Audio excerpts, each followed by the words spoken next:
Hey guys, welcome back to the channel the alpha banker and my name is Chirag Chopra. Guys, I am sure कि आप सब लोग बहुत ज्यादा क्यूरियस होंगे आने वाले एग्जामिनेशंस को लेके और उसी के साथ बहुत ऑप्टिमिस्टिक भी होंगे कि बहुत ही जल्द आप सबके नाम के आगे लिखा होगा बड़े बड़े अक्षरों में सरकारी अफसर। सो गाइस, आज के दिन में और उस दिन में एक चीज जो सबसे इंपॉर्टेंट है आपके लिए, वो है आज का topic, that is data interpretation. So guys, ये टॉपिक कितना इंपॉर्टेंट है अगर मैं आपको एक सिनेरियो से बताऊं तो कुछ दिन पहले ही मेरे अपने एक कोचिंग टाइम में एक जूनियर से बात हो रही थी। तो उनसे बात करते करते ऐसी ही बात कुछ एग्जाम पैटर्न की तरफ गई। तो उसके बाद क्वांट में आए तो बात हुई कि डेटा इंटरप्रिटेशन इंपॉर्टेंट है कि नहीं। तो मेरे जो रिस्पेक्टेड जूनियर थे उनका ये कहना था कि उनके जो ट्यूटर्स हैं, उनके जो मेंटर्स हैं, उनके जो कोचिंग इंस्टीट्यूट है, उन्होंने सीधे मना करा था उनको कि आपको डीआई में टाइम इन्वेस्ट नहीं करना, बिकॉज एक तो डीआई बहुत ही कॉम्प्लेक्स आती है और उसमें दुनिया भर के फॉर्मूले यूज होते हैं। तो अगर भाई आपको फॉर्मूले यूज करना ही है तो आप क्वेश्चंस में अप्लाई करो, जल्दी से आंसर ले आओ। तो उस दिन मैं रियल टर्म्स में पहली बार बहुत ही शॉक फील कर रहा था कि इतनी नई स्ट्रैटेजी कहां से ले आए जो मैंने कभी नहीं सुनी। तो उसके बाद बातों ही बातों में उनसे पूछा कि आप अभी कहां पोस्टेड हैं। तो उनका इस पे क्या रिप्लाई था कि भाई पोस्टेड नहीं, मैं तो अभी वर्क फ्रॉम होम पे हूं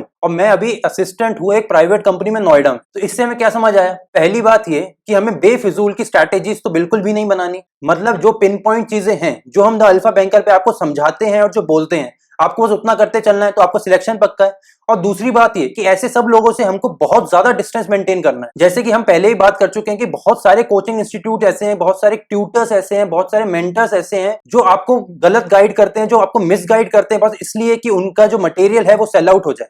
तो अगर मैं एक्चुअल में आपको इंपॉर्टेंस बताऊं कि डीआई की एक्चुअल में इंपॉर्टेंस क्या है, तो आइए देखते हैं आईबीपीएस की प्रीवियस नोटिफिकेशन से। ये देखिए, आईबीपीएस पीओ 2019 का प्री का नोटिफिकेशन है, प्रीलिम्स का। उसमें देखो सीधे सीधे लिखा है कि आउट ऑफ 35 क्वेश्चंस अराउंड 15 से 20 क्वेश्चन अकेले डीआई से आते हैं। तो इसका मतलब अराउंड 45% टू 50% मार्क्स उनके अकेले डीआई से स्कोर होते हैं। तो देखो, इससे हमें दो बातें पता चली। पहला कि डीआई बहुत इंपॉर्टेंट है और दूसरा ये कि डीआई के बिना तो एग्जाम निकलना इम्पॉसिबल है। तो चलो मेंस को भी देख लेते हैं। ये हमारी एसबीआई पीओ 2019 के नोटिफिकेशन का कटआउट है। तो अगर मैं इसमें सेक्शंस के नाम पढ़ूं तो सेक्शन 2 का नाम क्या है? Data analysis and interpretation. मतलब इसमें पूरा का पूरा सेक्शन ही एक डीआई को इन्होंने डेडिकेट कर रखा है। तो इसका मतलब भाई, अगर डीआई इतना कम इंपॉर्टेंट होता तो एक पूरा का पूरा 60 नंबर का सेक्शन अकेले एक टॉपिक को डेडिकेट करते वो लोग। तो इसका मतलब हमें क्या समझ आ रहा है भाई? साफ साफ की डेटा इंटरप्रिटेशन की वैल्यू बहुत ज्यादा है। और देखिए गाइस, यही चीज द अल्फा बैंकर पे आपको पहले दिन से बोली जा रही है कि डेटा इंटरप्रिटेशन सबसे ज्यादा इंपॉर्टेंट है। तो आइए चलते हैं आगे, देखते हैं डेटा इंटरप्रिटेशन की सारी छोटी से छोटी बारीकियां, पकड़ेंगे एक एक चीज और जल्दी से कोशिश करेंगे इसमें महारत हासिल करने की। तो आइए चलिए आगे, let's fall in love with maths.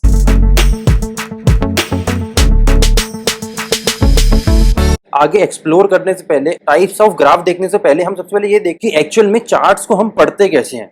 देखो भाई, चार्ट्स में दो लाइंस होती हैं, एक होती है वर्टिकल, एक होती है हॉरिजॉन्टल। मतलब एक होती है खड़ी लाइन, एक होती है लेटी हुई। जो लेटी हुई होती है उसको कहते हैं हम एक्स एक्सिस, जो खड़ी वाली होती है उसको कहते हैं वाई एक्सिस। एक्स एक्सिस में हमेशा आती है क्वांटिटीज जिनको हमको मेजर करना होता है, जिनको हमको नापना होता है। वहीं वाई एक्सिस पे क्या आता है? वाई एक्सिस पे आती है क्वांटिटीज जिनके टर्म्स में हम नापते हैं। भाई वो 25 है, 50 है, 75 है कि 100 है। अब देखो, ग्राफ के नीचे ही लिखा होता है कि ग्राफ किस चीज का है। जैसे यहाँ पे लिखा है कि ये ग्राफ है पॉपुलेशन का। तो भाई ये जो रेक्टेंगल्स बने हैं ये किस चीज के हैं? ये क्या डिनोट करते हैं? तो ये रेक्टेंगल्स डिनोट पॉपुलेशन को ही करेंगे। पर इनमें एक डिफरेंस क्या होगा कि भाई ये वाला रेक्टेंगल 2012 की डिनोट करेगा, ये वाला 2013 की पॉपुलेशन बताएगा, ये 14 की, और ये वाला 2015 की पॉपुलेशन को बताएगा। तो मेरे सामने अगर एक्चुअल में ये वाला एग्जामिनेशन में ग्राफ आ जाए तो मैं कैसे देखूंगा इसको? तो मैं सबसे पहले देखूंगा ये है एक्स एक्सिस, ये है वाई एक्सिस। एक्स एक्सिस पे जो लिखा होता है उसको हमको मेजर करना होता है, वाई एक्सिस पे लिखी होती है क्वांटिटी। तो यहाँ मैं अगर आपसे 2012 में पॉपुलेशन पूछूं तो कितनी है, तो आप बोलोगे भाई 50।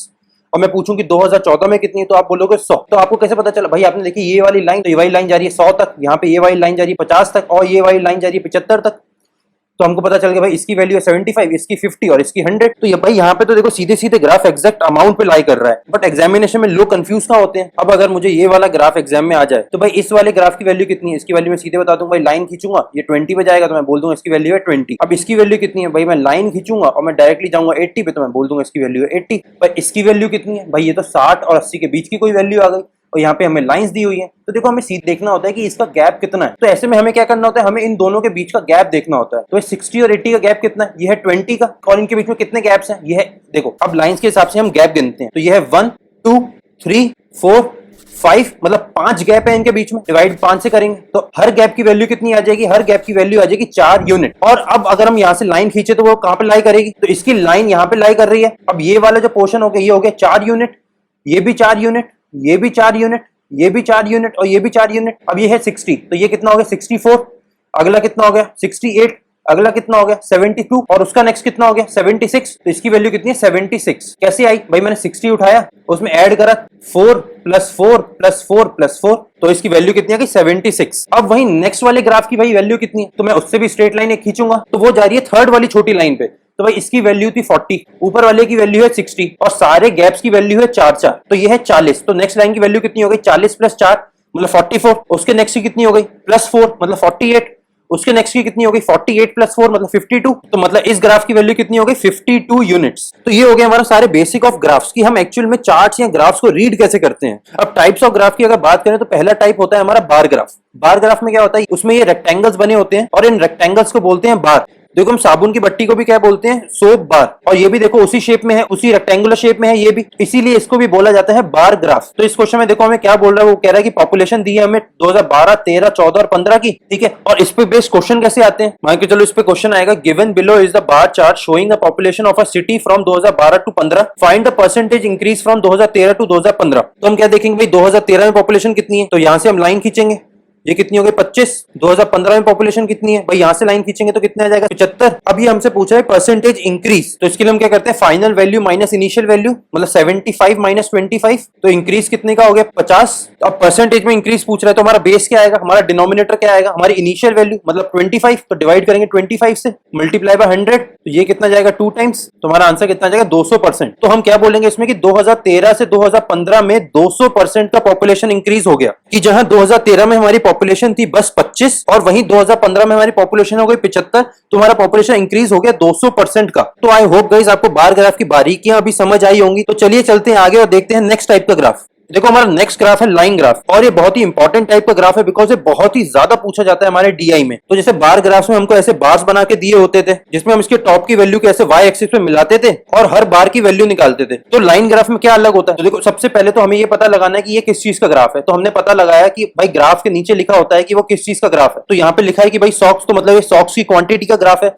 तो मतलब जिसमें अप्रैल में, मई में, जून में और जुलाई में हम देखेंगे कि भाई एक दुकान में कितने सॉक्स थे उस टाइम पे। तो हम कैसे देखते हैं, तो भाई यहाँ पे हम डायरेक्टली ऐसे मिलाते हैं। अब इसको हम ऐसे मिलाएंगे, अब देखो हम देखेंगे भाई अप्रैल में कितनी क्वांटिटी थी, भाई अप्रैल में थी 20 क्वांटिटी। अब मई में अगर क्वांटिटी हमें चेक करनी तो हम एक सीधी लाइन खींचेंगे और एक हॉरिजॉन्टल लेटी हुई लाइन खींचेंगे। तो भाई सीधी लाइन और हॉरिजॉन्टल लाइन कहां पे मिलती है, वो मिलती है 40 यूनिट पे, मतलब मई में थी 40 सॉक्स। तो जून में हम कैसे चेक करेंगे, एक खींचेंगे हम खड़ी लाइन, एक खींचेंगे हम लेटी लाइन, तो ये लेटी लाइन इनके बीच में लाई कर रही है, तो वो कितने पे आएगी, वो आएगी 50 यूनिट पे। वहीं जुलाई में कितनी है, भाई जुलाई में अगर देखें तो जुलाई में 80 सॉक्स। अब देखो लाइन ग्राफ और बार ग्राफ ऑलमोस्ट सेम है। देखो जैसे हमने देखा कि हम बार ग्राफ में क्या करते थे, भाई बार ग्राफ हमारा एक ऐसा होता था, हम क्या करते थे हम उसका टॉप लेते थे और उसको वाई एक्सिस में मिलाते थे। वहीं हम लाइन ग्राफ में क्या करते हैं, भाई लाइन ग्राफ में जो हमारी एंटिटी गिवन होती है हम उस पर एक सीधी लाइन खींचते हैं और उसको वाई एक्सिस में मिलाते हैं। मतलब लाइन ग्राफ और बार ग्राफ दिखने में अलग अलग चीजें हैं पर काम दोनों ही बिल्कुल सेम करती हैं। तो लाइन ग्राफ पे कैसे क्वेश्चन आते हैं, आओ देखते हैं। Question given below is the line chart showing sales percentage growth of a company on MOM basis. भाई एमओएम होता है month on month basis. Find the value of sales at the end of June 2020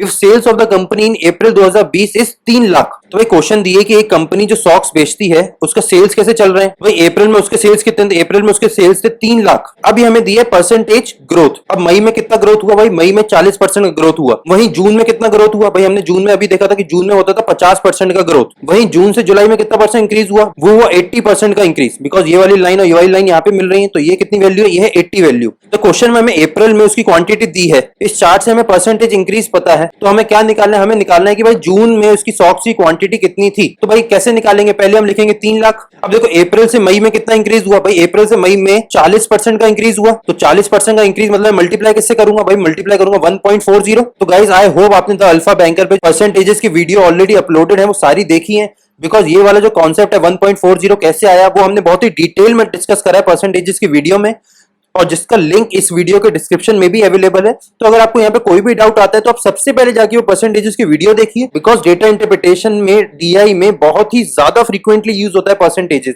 और मई से जून में कितना increase हुआ, भाई मई से जून में हमने देखा तो यहाँ बीच में आ रहा था, भाई इसकी वैल्यू कितनी थी, यहाँ बीच में लाई कर रही थी। 40 और 60 के बीच में क्या आता है, 40 और 60 के बीच में आता है 50। तो 50% का इंक्रीज हुआ, तो मैं मल्टीप्लाई किससे करूंगा, मैं मल्टीप्लाई करूंगा 1.50। तो इसको मल्टीप्लाई करके आंसर मेरा कितना आ जाएगा 6,30,000। मतलब अगर अप्रैल में मेरी 3 लाख सॉक्स बिक रही थी तो जून में कितनी सॉक्स बिक रही हैं, जून में मेरी बिक रही है 6,30,000 सॉक्स। ये हमने कैसे निकाला, ये हमने सक्सेसिव परसेंटेज चेंज लगाया और उसके बाद मल्टीप्लाई करा और आंसर निकाल लिया। भाई इसको हमने बहुत ही डिटेल में डिस्कस करा है अपनी परसेंटेजेस की वीडियो में। तो हमारा नेक्स्ट टाइप का ग्राफ कौन सा होता है भाई, इसको हम बोलते हैं पाई ग्राफ या इसको हम बोलते हैं पाई चार्ट। तो इसमें क्या होता है, पाई बना होता है, एक मतलब एक सर्कल होता है, उसको हम डिवाइड करते हैं अलग अलग पोर्शंस में, जिसमें हर पोर्शन एक अलग चीज को डिनोट करता है। तो देखो यहाँ पे इन्होंने कलर कोडिंग से इसको डिनोट करा है। तो हमें कैसे पता चलेगा कि भाई ये 35% जिसकी बात हो रही है क्या चीज है, तो हम देखेंगे ब्लू कलर। तो इसमें ब्लू कलर किसका है, तो ब्लू कलर है पेन का। तो 35% क्या है इसमें, तो 35% है इसमें पेन। ग्रीन क्या है, स्केच पेन। तो 29% है स्केच पेन। वैसे येलो देखेंगे, ऑरेंज देखेंगे, रेड देखेंगे और ग्रे देखेंगे। तो भाई हमसे अगर कोई ये पूछे कि भाई इसमें नोटबुक की क्वांटिटी कितनी है, तो हम क्या करेंगे, तो हम सबसे पहले इसका देखेंगे कलर। भाई कलर क्या है इसका, ग्रे। तो इसमें हम ग्रे ढूंढेंगे, तो ग्रे का ये, तो हम बोलेंगे भाई कि इस पूरी स्टेशनरी की दुकान पे भाई 7% इनके पास नोटबुक्स हैं। अगर मार्कर की बात होती तो हम देखते भाई ऑरेंज कलर, तो ये रहा ऑरेंज कलर, तो हम बोलते भाई 10% इनके पास मार्कर है। तो अब देखते हैं पाई चार्ट पे किस टाइप के क्वेश्चन आते हैं। Question given below is the pie chart describing the inventory of a stationery shop, find the percentage difference between the quantity of pen and sketch pen, total inventory in quantity terms is 36,000। तो हमें ये बताया कि भाई ये जो pie chart है ये इन्वेंट्री बता रहा है कि स्टेशनरी शॉप में, ठीक है, और टोटल इन्वेंट्री कितनी है, टोटल इन्वेंट्री है 36,000। मतलब अगर हम pen, sketch pen, pencil, marker, sheet और नोटबुक इन सबकी क्वांटिटी को ऐड कर दें तो ये टोटल क्वांटिटी कितनी आएगी, वो क्वांटिटी आएगी 36,000। तो अब क्वेश्चन हमें क्या बोल रहा है कि हमें डिफरेंस फाइंड करना है क्वांटिटी में पेन और स्केच पेन की। तो जैसे मैं किसी को बोलूंगा कि मुझे डिफरेंस फाइंड करना है तो वो क्या करेगा, सबसे पहले पेन का परसेंटेज देखेगा 35, स्केच पेन का परसेंटेज देखेगा 29, तो 36,000 का निकालेगा 35% और फिर निकालेगा 36,000 का 29% और फिर ले लेगा इन दोनों का डिफरेंस, तो इन दोनों को माइनस करेगा और आंसर निकाल देगा अपना नीचे। पर ये बिल्कुल ही गलत मेथड है इस क्वेश्चन को ऐसे सॉल्व करने का। तो इसको सॉल्व करने का सही तरीका क्या है, इसको सॉल्व करने की शॉर्टकट टेक्निक क्या है, वो है ये कि मैं यहाँ पे डायरेक्टली अपनी क्वांटिटी को 2 बार ना लिखते हुए मैं क्वांटिटी को लूंगा अलग और मैं डायरेक्टली इनके परसेंटेजेस का ही डिफरेंस फाइंड कर लूंगा। अब देखो ये करना कितना ईजी है, मुझे 35 माइनस 29 करना है, वो होता है 6। तो मैं करूंगा 36,000 इंटू 6/100, तो यह 2 0 से 2 0 काट दूंगा और 36 इंटू 6 कितना होता है भाई 216। कि भाई मुझे समझ आ गया भाई पेन और स्केच पेन की क्वांटिटी में कितना डिफरेंस है, भाई 2160 क्वांटिटी ज्यादा है पेन की, क्योंकि पेन परसेंटेज वाइज ज्यादा है। तो देखो ये वाला मेथड कितना इजी था अप्लाई करना, हमने डायरेक्टली परसेंटेज का डिफरेंस फाइंड करा, 35 माइनस 29 करा, 6 आ गया, 6 को हमने टोटल क्वांटिटी में मल्टीप्लाई करा और हम झट से अपना आंसर निकालेंगे और फट से मूव करेंगे नेक्स्ट क्वेश्चन पे। तो आई होप कि आपको ये टेक्निक समझ आई होगी कि हम कैसे पाई चार्ट में क्वेश्चंस को बहुत छोटे में सॉल्व कर सकते हैं, बहुत जल्दी सॉल्व कर सकते हैं। तो आइए देखते हैं नेक्स्ट टाइप का चार्ट। तो भाई नेक्स्ट होता है टेबुलर डीआई। इसमें हमें क्या होता है, एक टेबल दिया होता है, एक टेबल गिवन होता है और उस टेबल पे हमसे कुछ क्वेश्चंस पूछे जाते हैं। तो जैसे ये टेबल दिया है, इसमें पहला कॉलम बोल रहा है ईयर, तो इस सन दिया है 2004, 2009, 2014, 2019। वहीं दूसरा कॉलम क्या बोल रहा है, नंबर ऑफ वोटर्स, तो नंबर ऑफ वोटर्स है। और अगला बोल रहा है ratio of men and women, मतलब कुल मिला के टेबल क्या बोलना चाह रही है कि 2004 में टोटल वोटर्स कितने थे, 32,500, उसमें मेन और वुमेन का रेशियो कितना था, 2:3। फिर 2014 में कितने होगा, 54,600 और उसमें मेन और वुमेन का रेशियो कितना होगा, 8:4। तो आओ इस टाइप की डीआई को डायरेक्टली क्वेश्चन से समझने की कोशिश करते हैं। Question given below is a tabular DI showing voters in district of Ambala, it also shows the ratio of men and women in this area, find the difference in number of women voters from 2009 to 2019। मतलब question हमें बोल रहा है कि हमें find करना है पहले 2009 में नंबर ऑफ वुमेन, फिर 2019 में नंबर ऑफ वुमेन और फिर इन दोनों में नंबर ऑफ वुमेन का हमें फाइंड करना है डिफरेंस। तो भाई टोटल नंबर ऑफ वोटर्स कितने थे 2009 में, वो थे 42,700। तो इसमें नंबर ऑफ वुमेन कैसे फाइंड करूंगा, तो भाई कैसे फाइंड करते हैं, पहले हम लिखते हैं वुमेन की वैल्यू ऊपर 3 अपॉन इन दोनों का सम, तो 4 + 3 कितना होता है 7, मल्टीप्लाई करूंगा टोटल क्वांटिटी से, वो है 42,700। तो यहां मैं करूंगा इसको डायरेक्टली डिवाइड, तो ये जाएगा 6100, तो 6100 इंटू 3 कितना हो गया 18300। वही मैं 2019 में नंबर ऑफ वुमेन कैसे फाइंड करूंगा, मैं ऊपर लिखूंगा वुमेन का रेशियो अपॉन इन दोनों का सम, तो 11 + 9 कितना होता है 20 और मल्टीप्लाई करूंगा टोटल वैल्यू से, वो है 80,200। तो यहाँ मैं 0 से 0 कट करूंगा और इसको डायरेक्टली कट करूंगा तो जाएगा 4010। तो 9 इंटू 4010 कितना हो गया, ये हो गया 36,090, मतलब 36090। तो आई होप गाइज आपको रेशियो से टोटल क्वांटिटी फाइंड करने में कोई भी प्रॉब्लम नहीं आएगी। मतलब आपको ये वाली चीज में और ये वाली चीज जो हमने करी है, मतलब 3/7 और 9/20 करने में कोई भी प्रॉब्लम नहीं आएगी। अगर आपको आती है तो हमने ये चीज बहुत ही डिटेल में डिस्कस करी है रेशियो एंड प्रोपोर्शन की वीडियोस में, जिसका लिंक डिस्क्रिप्शन में ऑलरेडी अवेलेबल है।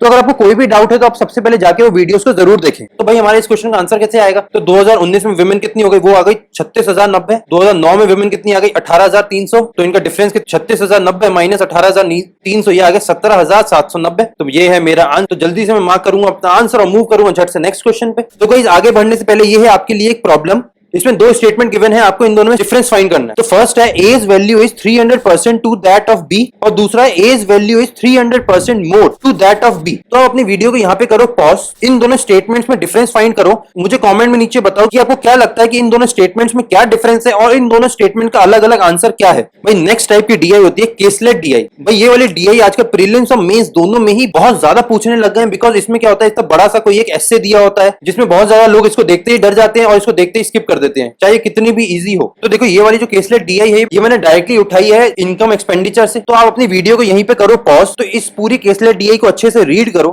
इसके क्वेश्चन को नीचे रीड करो, इसका आंसर निकालो और मुझे नीचे कमेंट में आंसर बताओ। गाइस ये वाले टाइप की डीआई में एक पर्पस की वजह से चाहता हूं कि आप खुद से सॉल्व करें, बिकॉज ये वाली जो डीआई है पूरी थ्योरेटिकल बेसिस पे होती है, जिसमें लगते हैं 3-4 टाइप के फॉर्मूले, जिसमें लगती है पूरी हमारी थ्योरी जो हमने डिस्कस करी है, और यही थ्योरी यही वाला चैप्टर हमने जस्ट अभी पीछे रीड करा है। तो मैं चाहता हूं आप वो वाली वीडियोस को देख के इस पूरी डीआई को खुद से देखें और सॉल्व करके इसका आंसर मैं आपको ना बताते हुए बल्कि आप मुझे इसका आंसर बताएं। तो भाई देखो नेक्स्ट टाइप की डीआई है फनल डीआई। भाई ये फनल डीआई क्या है? ये भाई बिल्कुल ही लेटेस्ट टाइप की डीआई है, बिकॉज ये एसबीआई पीओ 2019 में ही पूछी गई है पहली बार, और इसको देख के बहुत सारे लोगों के पसीने छूट गए थे कि ये डीआई में है क्या, ये डीआई पूछ क्या रही है। तो भाई आओ देखते हैं क्या प्रॉब्लम है इस डीआई में कि भाई सारे लोगों को इतनी प्रॉब्लम हो रही है। तो भाई देखो इसका नाम फनल डीआई क्यों है? बिकॉज इसका शेप हमारे घर में एक कुप्पी की तरह है। देखो हमारे घर में जो कुप्पी होती है उसका शेप ऐसा होता है, तो इसका शेप भी वैसा ही है, तो इसको इसलिए बोलते हैं फनल डीआई। तो देखो हम इसको डायरेक्टली क्वेश्चन से समझने की कोशिश करते हैं।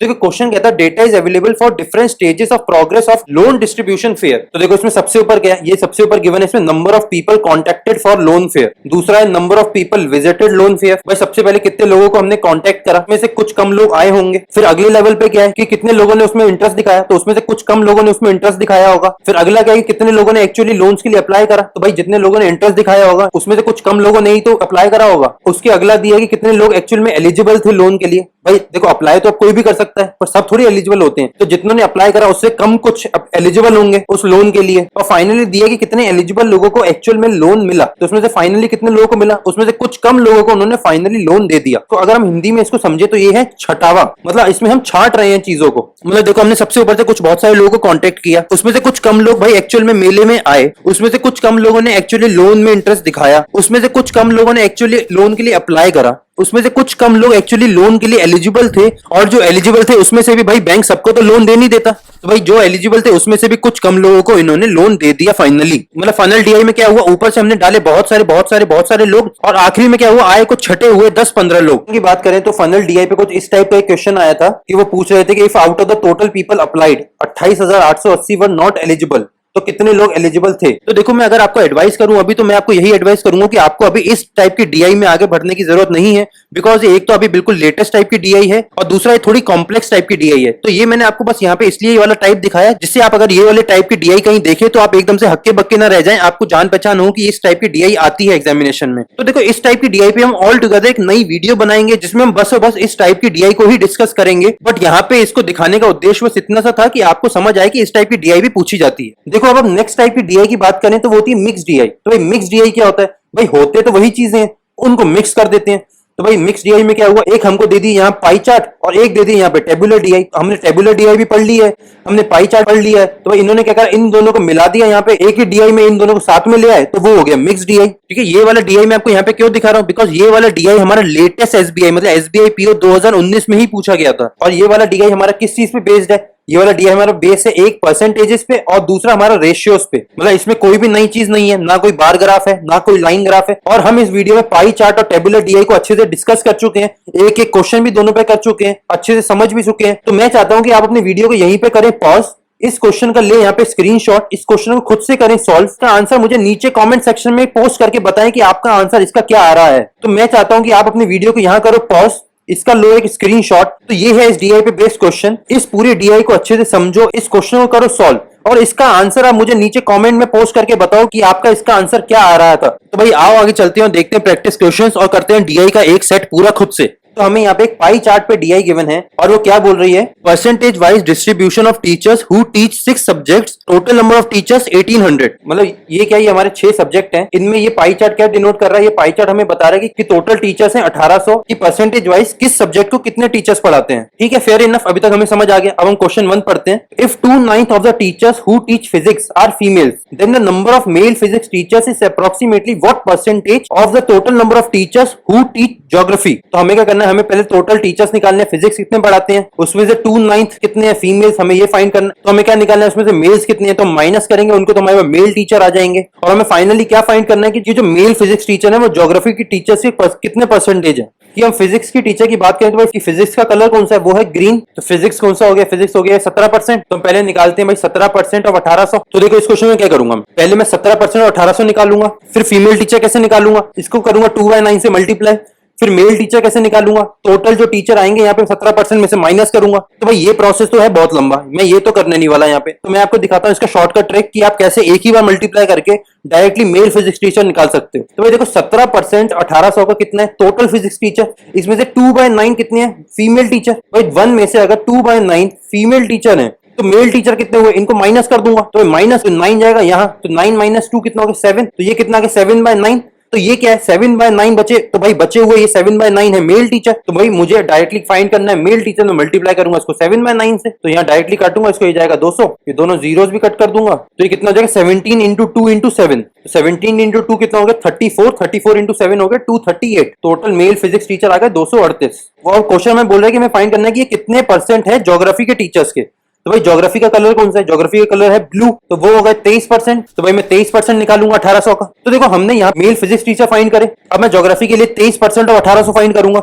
इसकी बजाय मैं एक बहुत ही शॉर्टकट ट्रिक लगा के देखूं, तो देखते हैं इस क्वेश्चन में कैसे सॉल्व करता। तो फिजिक्स टीचर कितने 17%, तो मैं 17% फाइंड करता 1800 का। मेल टीचर कितने इसके 7/9। अब मुझे परसेंट फाइंड करना है, तो मैं डिवाइड करूंगा ज्योग्राफी के टीचर से। भाई ज्योग्राफी के टीचर्स कितने 23% 1800 के। अब देखो ये क्वेश्चन सॉल्व करना कितना इजी हो गया। अब मेरा डायरेक्ट यहाँ पे 1800 से 1800 ही कट जाएगा, परसेंटेज के लिए मैं मल्टीप्लाई करूंगा 100 से। तो ये मेरा क्या बन गया, ऊपर आ गया 17 × 7, नीचे आ गया 23 × 9। तो 17 × 7 कितना होता है 119 अपॉन 23 × 9 कितना होता है, ये होता है 207। देखो अब मुझे फाइंड करना है कि भाई 119 207 का कितना परसेंट होता है। तो मैं ये फाइंड करता हूं कि 260 का 10% कितना होता है, वो होता है 20.7। ठीक है, तो इसका 60% कितना हो गया, तो 60% के लिए 6 से कर दूंगा, ये आ जाएगा 124.2। तो देखो 207 का आधा कितना होगा, 207 का आधा कुछ 100 के आसपास होगा, मतलब 207 का 50% 100 के आसपास होगा। इसका 60% कितना 124, मतलब 119 इसके 50 और 60% के बीच में लाई करता है। तो और एक क्वेश्चन में भी क्या बोला है अप्रोक्सीमेट वैल्यू फाइंड करनी है, तो मैं डायरेक्टली ज्यादा माथापच्ची करूंगा ही नहीं। भाई मुझे पता है 50 और 60% के बीच का आंसर है, मैं डायरेक्टली ढूंढूंगा 50 और 60% के बीच का आंसर। देखो आंसर 1 क्या है 57%, मैं डायरेक्टली आंख बंद करके 57% मारूंगा और मूव करूंगा नेक्स्ट क्वेश्चन पर। Question 2, what is the difference between the total number of teachers who teach history and physics together and the total number of teachers who teach chemistry and biology together। तो यहाँ पहले इस question में मुझे find करना है history और physics के टोटल टीचर्स कितने हैं और उनका डिफरेंस फाइंड करना है केमिस्ट्री और बायोलॉजी के टोटल टीचर्स से। तो देखो इसका एक तरीका ये है कि सबसे पहले तो मैं हिस्ट्री का परसेंट फाइंड करता हूँ। तो हिस्ट्री है ये 27%, फिजिक्स कितना है भाई, फिजिक्स है ग्रीन वाला 17%। अब दूसरा क्या है केमिस्ट्री या बायोलॉजी, तो भाई बायोलॉजी कितना ये वाला ब्राउन, तो मतलब बायोलॉजी है 12% और केमिस्ट्री है ब्लू, मतलब केमिस्ट्री है 13%। तो देखो अब ये क्वेश्चन को फाइंड करने के दो तरीके। तो टोटल टीचर्स कितने 1800, तो पहले तो मैं 1800 का 27% फाइंड करूं, फिर 1800 का 17% फाइंड करूं, तो 27% और 17% को ऐड करूं, फिर मैं 1800 मतलब बायोलॉजी के टीचर्स फाइंड करूं, फिर मैं टोटल 1800 टीचर्स में से केमिस्ट्री के टीचर फाइंड करूं 13%, और फिर फिजिक्स और फिर फिजिक्स हिस्ट्री और बायोलॉजी और केमिस्ट्री टीचर्स को माइनस करूं, अपना आंसर ले आऊं। पर क्या आपको लग रहा है कि ये वाला जो मेथड है ये मैं एग्जामिनेशन में अप्लाई कर सकता हूं? बिल्कुल भी नहीं, बिल्कुल भी नहीं, अ बिग नो। तो इस क्वेश्चन को करने की मैं आपको एक बहुत ही शॉर्टकट ट्रिक बताता हूं। तो देखो मैं इस क्वेश्चन में इनके इंडिविजुअली परसेंटेजेस का सम और डिफरेंस फाइंड ना करते हुए इनके डायरेक्टली परसेंटेज को ही प्लस माइनस कर देता हूं। भाई मुझे पूछा इनका डिफरेंस, तो मैं हिस्ट्री का परसेंटेज उठाता हूं, वो है 27। इसमें प्लस क्या करना है, प्लस करना है मुझे फिजिक्स का, तो फिजिक्स का कितना है 17%। मुझे डिफरेंस किससे फाइंड करना है, केमिस्ट्री के 13% से और बायोलॉजी के 12% से। तो 27 + 17 कितना हो गया 44, माइनस 12 + 13 कितना हो गया 25, 44 - 25 कितना हो गया 19। तो मुझे साफ पता चल गया कि इन दोनों के परसेंटेजेस का डिफरेंस कितना आ गया, परसेंटेजेस का डिफरेंस आ गया 19%। तो मैं डायरेक्टली 19% फाइंड करूंगा ना 1800 का, मैं 27%, 17%, 13% और 12% फाइंड ही नहीं करूंगा। तो मैं डायरेक्टली 1800 का 19% फाइंड करता हूं। यहाँ ये 2 0 से 2 0 कट जाएंगे, तो 18 × 19 कितना होता है, वो होता है 342। तो देखो आंसर सी मेरा 342 है। मैं जल्दी से मार्क करूंगा, मूव करूंगा नेक्स्ट क्वेश्चन पर। Question 3, if the percentage of chemistry teachers is increase by 50% and the percentage of maths teacher is decrease by 25%, then what will be the total number of chemistry and maths teacher together. मतलब कह रहे हैं कि chemistry teacher को अगर 50% बढ़ा दें और मैथ टीचर को 25% कम कर दे तो इनका सम कितना आएगा। तो भाई पहले मैं केमिस्ट्री टीचर फाइंड कर लेता हूं। तो केमिस्ट्री कितना है 13%, 1800 का 13% फाइंड करूंगा। तब मैं क्या इनका आंसर निकाल के इनका 50% इंक्रीज करूंगा? बिल्कुल भी नहीं, मैं यहीं पे इंक्रीज करता हूं 50% का। तो 50% का इंक्रीज करने का मतलब कितना है, इसको मल्टीप्लाई करना 1.50 से। तो मैं डायरेक्टली यहाँ पे 0 से 0 कट करूंगा, यहाँ पे भी 0 हटाऊंगा तो यहाँ आ जाएगा 10, ये जाएगा 3/2, तो यहाँ 2 से इसको काटूंगा, ये जाएगा 9 टाइम्स। तो ये कितना होगा 9 इंटू 13 इंटू 3, तो 9 इंटू 13 होता है 117 इंटू 3 कितना हो गया 351। वहीं मैं मैथ्स टीचर फाइंड करता हूँ, मैथ्स टीचर है 8%, तो मैं 1800 का 8% फाइंड करूंगा। तो अब मैं क्या 18% का 8% फाइंड करने के बाद उसको 25% कम करूंगा? बिल्कुल भी नहीं, तो मैं यही 25% कम करूंगा। 25% कम करने का मतलब क्या होता है, 1 में से माइनस करोगे 0.25, तो ये कितना आएगा 0.75। तो यहाँ पे मल्टीप्लाई कर दूंगा 0.75 से, तो यहाँ 2 0 से 2 0 कटेंगे, यहाँ ये डेसिमल हटाऊंगा तो नीचे आएंगे 2 जीरो, इसको 25 से कट करूंगा तो ये आएगा 4, वो जाएगा 3, ये जाए इसको कट करूंगा 2, ये जाएगा 9, ये कट करूंगा 2, ये जाएगा 4, तो ये कितना होगा 9 इंटू 4 इंटू 3। अब मैथ्स टीचर कितने हो गए भाई, कट के कितना आ गया 9 इंटू 4 इंटू 3, 9 इंटू 4 होता है 36, इंटू 3 कितना होता है 108, तो 108 प्लस करेंगे 351, ये कितना हो जाएगा 459। तो मेरा आंसर है 459। मैं जल्दी से मार्क करूंगा, मूव करूंगा नेक्स्ट क्वेश्चन पर। Hey guys, I am sure कि आप सब लोगों को आज की वीडियो बहुत पसंद आई होगी। आपने आज बहुत सही सही कॉन्सेप्ट सीखे होंगे, बहुत सही मक्खन चीजें देखने को मिली होंगी। सो गाइस, इसी तरह बने रहिए द अल्फा बैंकर चैनल के साथ। तो इस चैनल को इसी तरह शेयर करते रहिए, प्रमोट करते रहिए, अपना प्यार इसी तरह देते रहिए। तो आज हमने चलना शुरू करा और आपके सिलेक्शन के साथ आप और हम इस चैनल पे मिलकर उड़ान भरेंगे। सो गाइस, अगर आपको आज की वीडियो पसंद आई then do like and share the video. अगर आप नए हैं इस चैनल पे then do subscribe to the channel. आगे प्रमोट भी करिए इस चैनल को और हिट करिए बेल आइकन को, जिससे आपको मिल सके अल्फा बैंकर का हर वीडियो सबसे पहले। So guys, till the next video, take care, signing off, my name is Chirag Chopra.